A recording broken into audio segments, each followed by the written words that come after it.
All right, Chris Sims, 8 years in the NFL, NFL analyst. You know, I was saying this about Mike McCarthy. When the Green Bay thing happened, we all blame Mike. Aaron was great. Right. Mike didn't know what he was doing. Well, I got to tell you something. I watch Mike McCarthy now. It's the second team he's built. That kicker eliminates a lot of the late game decisions that Mike scares me with.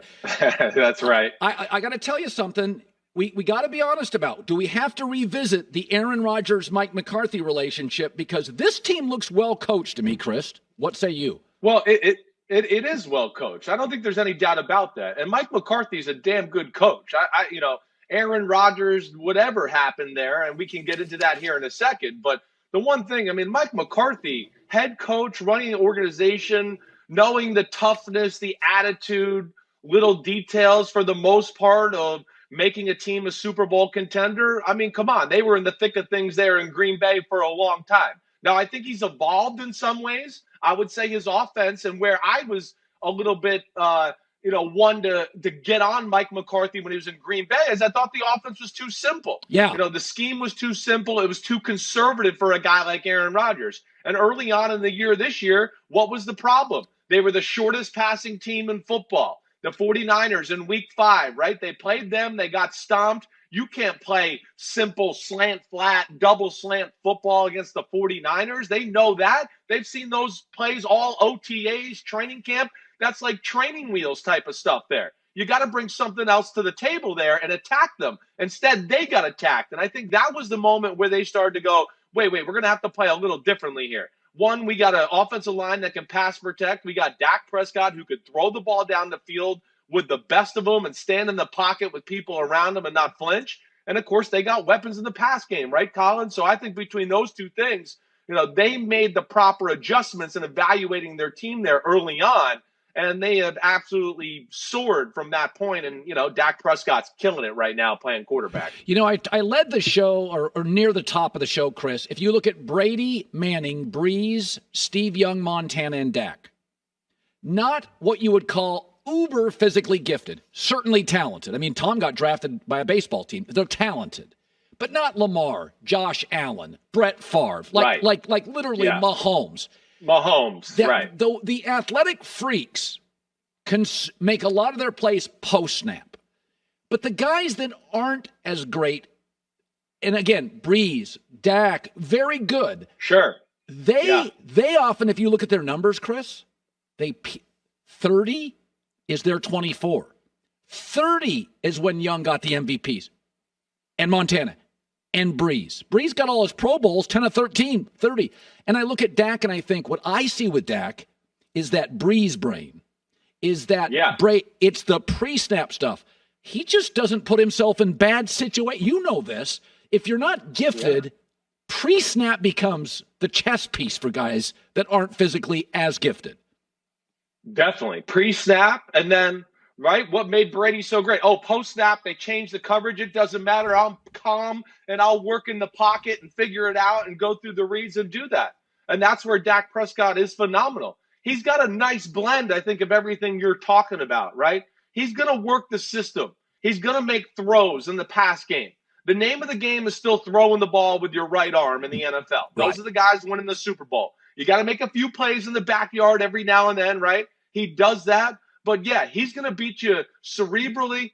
He's going to beat you with leadership, toughness, and he's going to hang in there and really a pretty clutch quarterback as well, in big moments. He's a guy that truly, you want him to date your daughter. You want him to stand in front of the podium and be the face of the organization, right? He is that guy. He's such a stand-up guy. He can handle all the heat and all that comes along with being the Dallas Cowboys quarterback. So I hear your point there. And I think the great ones, like Mahomes and Josh Allen and even Joe Burrow, maybe the best example of this right now, he's going to dice you up surgically. And then, oh, no, everything's covered. Wait, I can move and get out of the pocket and run, or you can roll me out and do that type of stuff.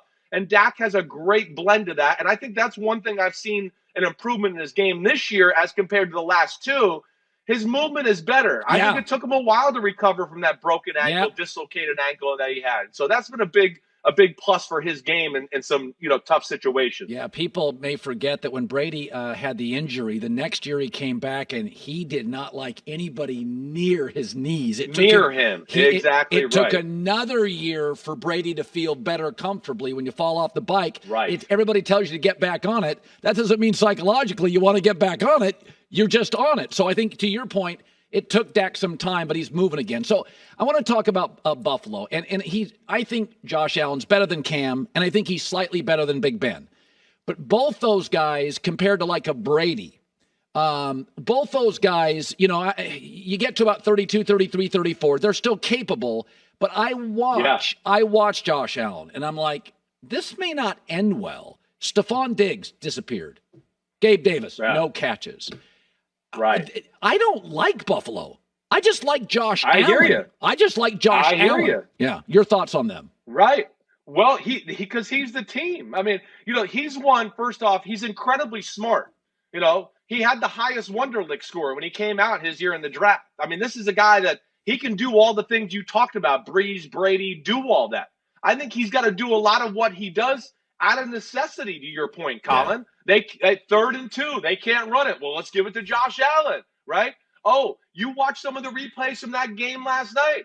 I mean, I watched a lot of the game pretty closely. And, of course, I'm preparing for my own Sunday Night Football show. But I didn't see anybody breaking open against the man-to-man coverage of the Kansas City Chiefs. Yeah. This is a thing I've been arguing, and this assault on Josh Allen a little bit, who I know has turned the ball over a lot this year. But it's only 2 more turnovers than Jalen Hurts, and nobody seems to be doing a special show on that, right? I mean, he doesn't have the talent some of the other great quarterbacks in the league having around him right now. He's got Stephon Diggs, and that's about it. And I don't think Stephon Diggs is in the category of, Devontae Adams, Tyreek Hill, Justin Jefferson, or A.J. Brown. He's not that.